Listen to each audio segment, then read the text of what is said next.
సాధన అంటే ఏమిటి? పరమాత్మ శక్తి ఎలా ఉంటుందనేది తెలుసుకుందాము. సాధన అంటే ధ్యాన సాధన. ధ్యాన సాధన అంటే మన గురించి మనం తెలుసుకోవటం అని చెప్పాను.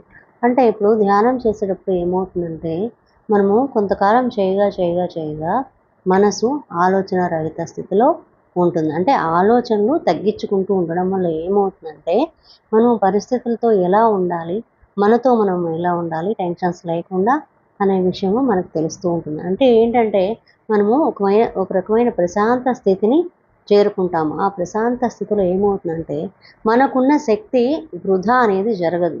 ఇప్పుడు ధ్యానం కానీ, ఏదైనా సాధన కానీ చేయడం వలన, అంటే మనతో మనం ఉండడం వలన ఏమవుతుందంటే, మన గురించి మనం ఎక్కువ శక్తి ఖర్చు చేయకుండా ప్రశాంత స్థితిని అనేది అలవరుచుకుంటాము.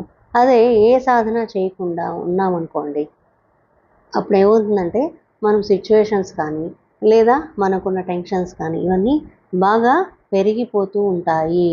పెరిగిపోయి మనకి రోగాలనేవి వస్తూ ఉంటాయి. అలాగే రకరకాల సమస్యలు వస్తూ ఉంటాయి. శరీరం మీద పడి, ఆ డిప్రెషన్ అంతా శరీరం మీద పడి శరీరం రోగాల పాలవుతుంది. అందువల్ల ఏమంటారంటే పెద్దలు, ధ్యాన సాధన అంటే ఏంటంటే, నిన్ను నువ్వు తెలుసుకోవటము, నీ గురించి తెలుసుకోవటము, నీలో ఉన్న ఆత్మశక్తిని తెలుసుకోవటము, నీలో ఉన్న పరమాత్మ శక్తి ఎలా పనిచేస్తుంది, ఎలా ఉంటుందో తెలుసుకోవటము అనేది సాధన చేయాలి. అది ఏ రకమైన పద్ధతి ద్వారా అయినా సరే సాధన అనేది మొదలు పెట్టండి. ధ్యాన సాధన చేస్తూ, అది ఏ రకమైన పద్ధతి అయినా పర్వాలేదు, సాధన ఒక అరగంట చేస్తూ, అంతేకాకుండా ఇప్పుడు నేను చెప్పిన పద్ధతి ఆల్రెడీ చెప్పాను మీకు చాలా వీడియోలో, మీతో మీరు 10 నిమిషాలు ఉండండి. ఫిజికల్గా కూడా మనం సాధన చేయాలి. ధ్యానంలో సాధన ఒక అరగంట చేసేసి, నేను సాధన చేస్తున్నాను కదా అని వదిలేసేస్తే, మిగతా ఫిజికల్ లైఫ్ అంతా కూడా, అంటే రోజువారీ జీవితంలో మనం పనులు ఎలా చేయాలి అనేది మనకి అర్థం కాదు. ఎందుకంటే ధ్యానం చేసేసాం కాబట్టి ఇందులో ప్రశాంతత వచ్చేస్తుంది అనుకుంటాం. కాదండి, ధ్యానం చేస్తూ మన ఆలోచనలు మార్చుకోవాలి.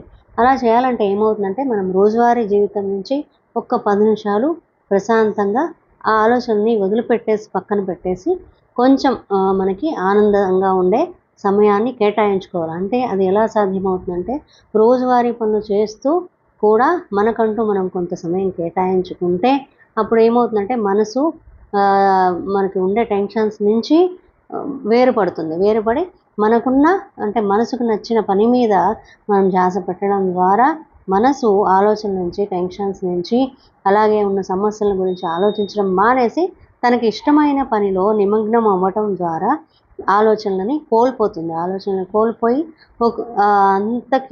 అంటే మనసుకి ఇష్టమున్న పని చేస్తున్నాము కాబట్టి ఎంతో ఉత్సాహంతో, మనము కొత్త శక్తితో మనకి ఇష్టమున్న పని చేస్తాం కాబట్టి ఇక్కడ ఉన్న టెన్షన్స్ అన్నీ కూడా వాటంతట అవే వెనక్కి వెళ్ళిపోతూ ఉంటాయి.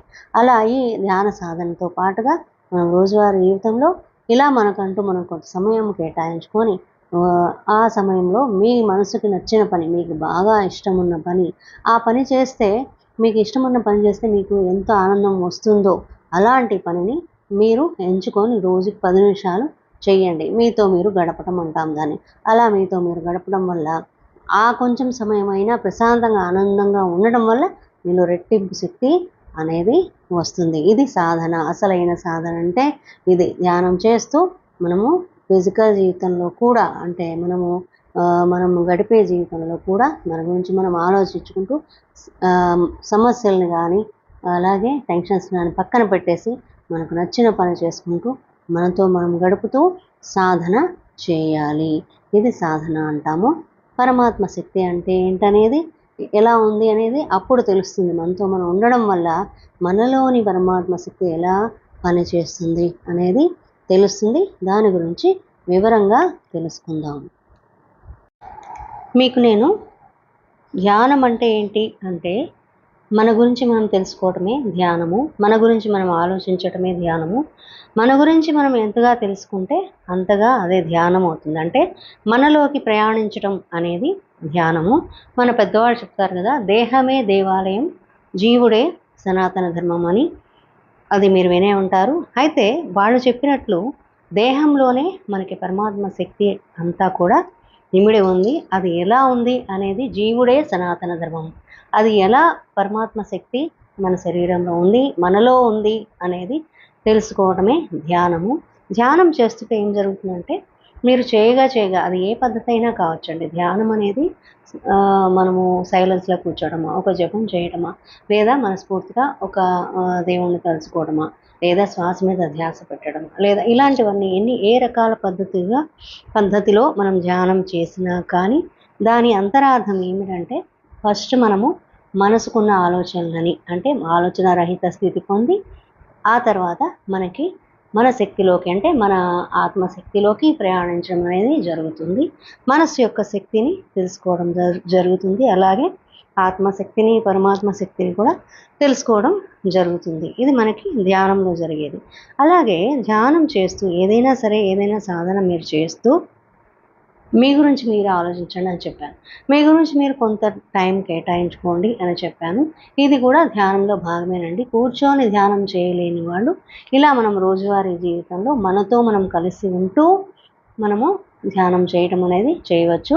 అది మీకు ఆల్రెడీ చాలా పద్ధతులు చెప్పాను. మీకు ఇష్టమున్న పని చేయండి. రోజుకి ఒక 10 నిమిషాలు మీతో మీరు ఉండండి. మీతో మీరు ఉండటం అంటే ఏంటంటే మీకు ఇష్టమైన పని చేయడం, మీ మనసుకు నచ్చిన పని చేయడం, మీ మనసుకు నచ్చినట్లుగా ఉండటం, మీ మనసుకు నచ్చినట్లుగా చేయటం. ఇదంతా కూడా మీతో మీరు ఉండటం అనేది ఏంటంటే మనసు అప్పుడు కూడా ఆలోచనలు తగ్గించుకొని మనసుకి ఇష్టం ఉన్న వైపు మనం ప్రయాణం చేయటం ద్వారా మనలోకి మనం ప్రయాణిస్తాము. ఇది కూడా ధ్యాన స్థితే. అలా చేయలేనప్పుడు ఇలా కూడా చేయొచ్చు. లేదా 2 విధాల ఫిజికల్‌గా మనము ఇప్పుడు నేను చెప్పినట్లు చేయొచ్చు. లేదా మనము ధ్యానం చేస్తూ కూడా చేయొచ్చు. ఇంకా తొందరగా మన గురించి మనకి తెలుస్తుంది. ధ్యాన స్థితిలోకి వెళ్తాము. అయితే ఇలా మన గురించి మనం ఆలోచించడం వల్ల ఏమవుతుంది అనేది ఇప్పుడు కొన్ని పాయింట్స్ నేను పుస్తకంలో చదివినవి మీకు చెప్తాను. మన గురించి మనం ఆలోచిస్తూ ఉండటం వలన ఏమవుతుంది అనేది చూద్దాము. మన గురించి మనం ఆలోచించడం వల్ల ఏమవుతుందంటే మనము జీవితంలో ఎంతో అద్భుతంగా అంటే పాజిటివ్ థింకింగ్ అనేది మనము ఏర్పరచుకుంటాము. అంటే మనతో మనం ఉంటూ మంచిగా మనకి ఇష్టమైన పని చేయటం ద్వారా ఏమవుతుందంటే కొత్త శక్తి అనేది అంటే మన ఆత్మశక్తికి మానసికంగా మనం దగ్గర అవుతూ ఉంటాము. అలాగే మనకున్న ఉత్సాహం అనేది రెట్టింపు అవుతుంది. మనకున్న శక్తి రెట్టింపు అవుతుంది. దాని ద్వారా ఏంటంటే మనం ఎలా ఉండాలి అని ఒక వే ఆఫ్ థింకింగ్ మనకి ఏర్పడుతుంది. పాజిటివ్ థింకింగ్ అనేది అది మనకి ఫస్ట్ పాయింట్. ఎందుకంటే ఇప్పుడు మన గురించి మనం ఆలోచిస్తే ఎంతో సంతోషంగా ఉన్నాం అనుకోండి, మనము చేసిన 10 నిమిషాల సాధన అంటే మీకు ఇష్టమైన పని ద్వారా మీకు ఇష్టమున్న పని ఒక 5 నిమిషాలు చేయటం ద్వారా మీతో మీరు దగ్గరగా ఉండి ఎంత ఆనందంగా ఉంటారో ఆ ఆనందం అనేది మీకు అలవాటయ్యే కొద్దీ అనుభవం చెందే కొద్దీ ఇక మీరు మీ లైఫ్లో ఏదన్నా టెన్షన్స్, కోపం, బాధలు ఇలాంటివన్నీ వచ్చినప్పుడు ఏం చేస్తారంటే ఇవి తాత్కాలికమే, ఇవి ఉండేవి కాదు. ఇలా ఒకవేళ నేను వాటిలో బాధల్లో, టెన్షన్స్‌లో ఎక్కువగా నేను ఆలోచిస్తూ ఉంటే నాకు డిప్రెషన్ వస్తుంది, ఆరోగ్యం పాడవుతుంది. కాబట్టి రోజు నేను చేసే పనిలో హాయిగా నా మనసుకు నచ్చిన పని 5 నిమిషాలు చేసినా ఎంతో ఆనందం నాకు కలుగుతుంది. కాబట్టి నేను అలాగే ఉండాలి అనే ఒక ఎన్లైట్‌మెంట్ అంటే పాజిటివ్ థింకింగ్ మీలో వస్తుంది. అలా ఉండడం వల్ల మన జీవితంలో ఎలా ఉండాలి అనేది మనకి తెలుస్తుంది. అంతేకాకుండా మనం మానసికంగా ఎంతో ఎదుగుదల చూస్తాం. అంటే మన మనసు పరంగా కానీ మన ఆలోచనల పరంగా ఎంతో ఎదుగుదలను చూస్తాము. ఏ విధంగా జీవించాలి, జీవన సరళి ఎలా ఉంటే మనకి ఎలా జీవిస్తే ప్రశాంతంగా ఉంటుంది అనేది మనకి తెలుస్తూ ఉంటుంది.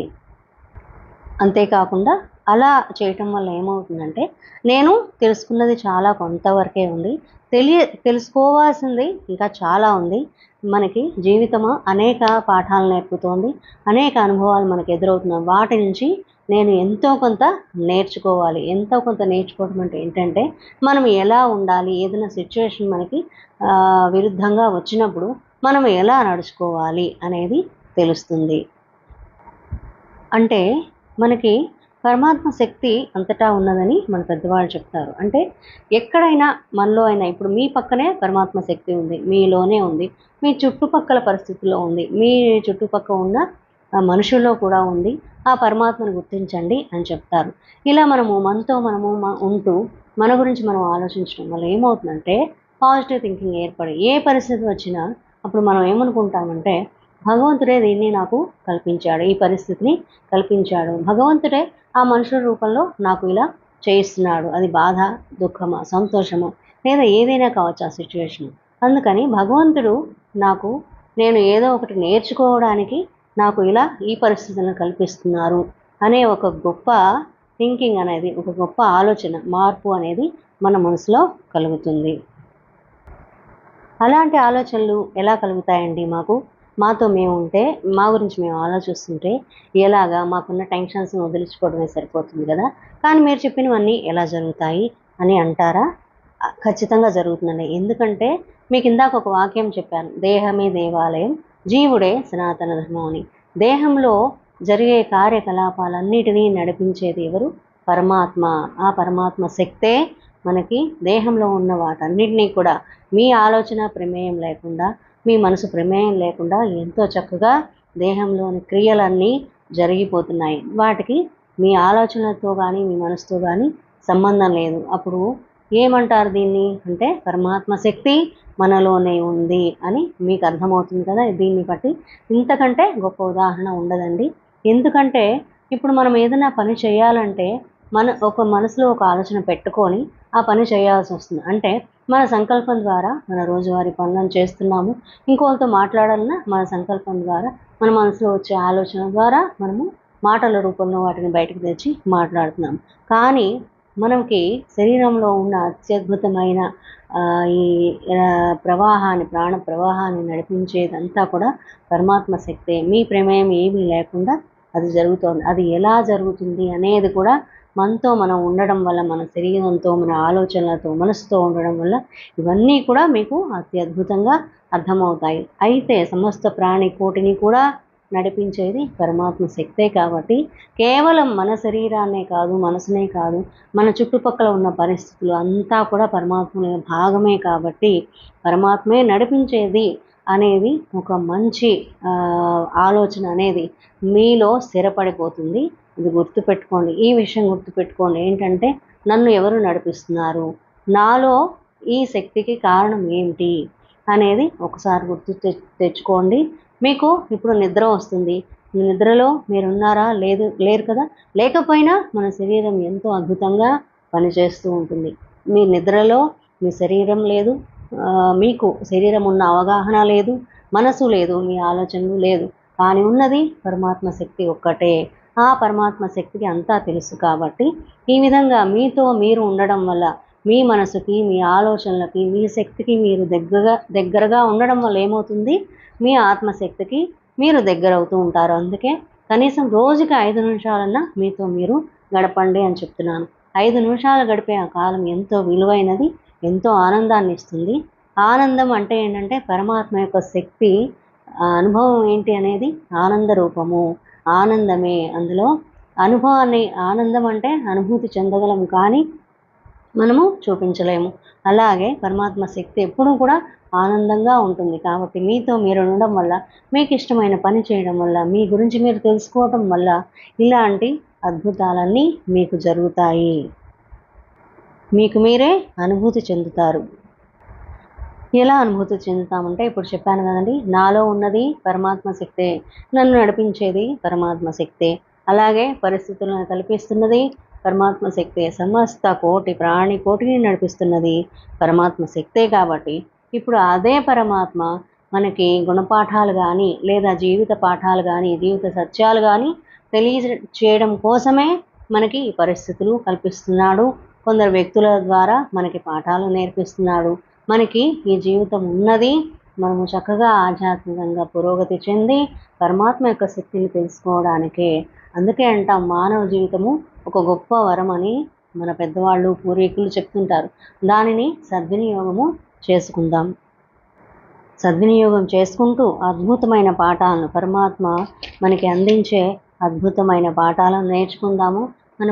మన చుట్టుపక్కల ఉన్న పరిస్థితులన్నిట్లో కూడా పరమాత్మ యొక్క శక్తిని మనము అనుభూతి చెందుదాము. ఇలా ఆలోచిస్తూ మనతో మనం ఉండటం వల్ల ఏమవుతుందంటే, కొన్ని రోజులకి మన పని ఎలా మారుతుందంటే, అది ఏ పని అయినా సరే తక్షణ కర్తవ్యంలో, అంటే వర్తమానంలో మనం ఉండటం అనేది చేస్తూ ఉంటాం. వర్తమానంలో మనకి ఏదైనా పని వచ్చిందనుకోండి, మనసా వాచా కర్మణ ఆ పని మీద కేంద్రీకృతం చేస్తాము. అలాగే మనసా వాచా కర్మణ ఎంతో కాన్సన్ట్రేషన్గా ఒక పని చేయటమే కాకుండా మీకు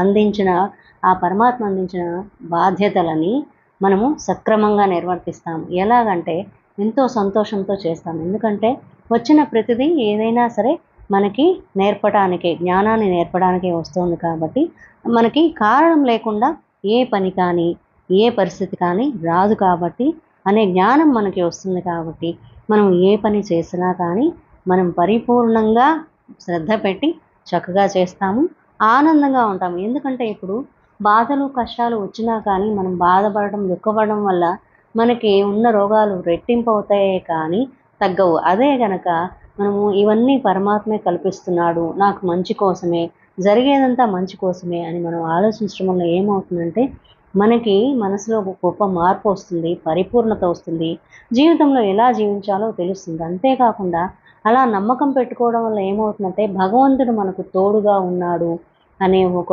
గొప్ప ఆలోచన అనేది మన మనసులో స్థిరపడిపోతుంది. ఆ ఆలోచన స్థిరపడిన తక్షణమే మీకు భగవంతుడు పక్కనే ఉండి సహాయం చేస్తాడు. ఇది మనకి పెద్దవాళ్ళు చెప్తూనే ఉంటారు. ఎందుకంటే భగవంతుడు నీలోనే ఉన్నాడు, చుట్టుపక్కల ఉన్నాడు, నువ్వు తెలుసుకోవట్లేదు అని చెప్తూ ఉంటారు. కాబట్టి ఇలా మీరు చక్కగా ఆలోచనని మార్చుకోవడం అనేది మీతో మీరు ఉండడం వల్ల జరుగుతుంది. ఇది ఒక గొప్ప మార్పు. అలా గొప్ప మార్పు మనలో రావటం వల్ల ఏమవుతుందంటే జీవితాన్ని ఎంతో ఆనందంగా జీవిస్తాము. అంతేకాకుండా ప్రతి క్షణం కూడా వృధా చేయకుండా ఎంతో చక్కగా ఇది నాకు గుణపాఠం నేర్పటానికే వచ్చింది, దాని ద్వారా నేను జ్ఞానము నేర్చుకుంటున్నాను అని చక్కగా ఏ చిన్న పనైనా కానీ చాలా చక్కగా మనం శ్రద్ధతో చేస్తాము, చక్కగా నేర్చుకుంటూ ఉంటాము. లేదా మీకు ఏదైనా ఇంట్రెస్ట్ ఉంటే మీ మనసుకు నచ్చిన కళ ఏదైనా కళని అభ్యసించడం చేస్తాము. ఆ కళలో మనం ఆనందాన్ని, పరమాత్మ యొక్క సౌందర్యాన్ని వెతుక్కుంటాము. ఇలా చక్కగా ఎంతో చక్కగా ఎంజాయ్ చేస్తూ ఆనందంగా ఉంటూ మన జీవితాన్ని ఆనందమయంగా చేసుకుంటాము ఇలా ఆలోచించడం వల్ల. కాబట్టి ఇప్పుడు నేను చెప్పేది ఏంటంటే చక్కగా రోజుకి కనీసం 5 నిమిషాలైనా మీతో మీరు ఉండడం అలవాటు చేసుకోండి. అది ఒక ధ్యానమా లేదా పుస్తకం చదవడమా, మీకు మనసుకు నచ్చిన పని చేయడం ద్వారా మనలో కొత్త శక్తి అనేది మనకి రావటం చూస్తాము. ఆ కొత్త శక్తి వల్ల ఏమవుతుందంటే మన ఆత్మశక్తితో కనెక్షన్ ఏర్పడుతుంది. ఎలా అంటారా, మనకు నచ్చిన పని చేయడం వల్ల ఎంతో ఆనందం కలుగుతుంది. ఆ ఆనందంతో మనము మానసికంగా చాలా ఆనందంగా ఉంటాము. అలాగే మానసికంగా ఆనందంగా ఉంటే మనకున్న డిప్రెషన్స్ అవన్నీ పోయి శరీరం కూడా చాలా ఆనందంగా ఉంటుంది. కాబట్టి ఈ సాధన రోజు అందరూ తప్పకుండా రోజుకి 10 నిమిషాలు మీకోసం మీరు కేటాయించుకోండి. అద్భుతమైన మార్పును మీలో గమనిస్తారు, మీరే గమనించుకుంటారు. అందరూ కూడా చక్కగా సాధన చేయండి. ధన్యవాదములు.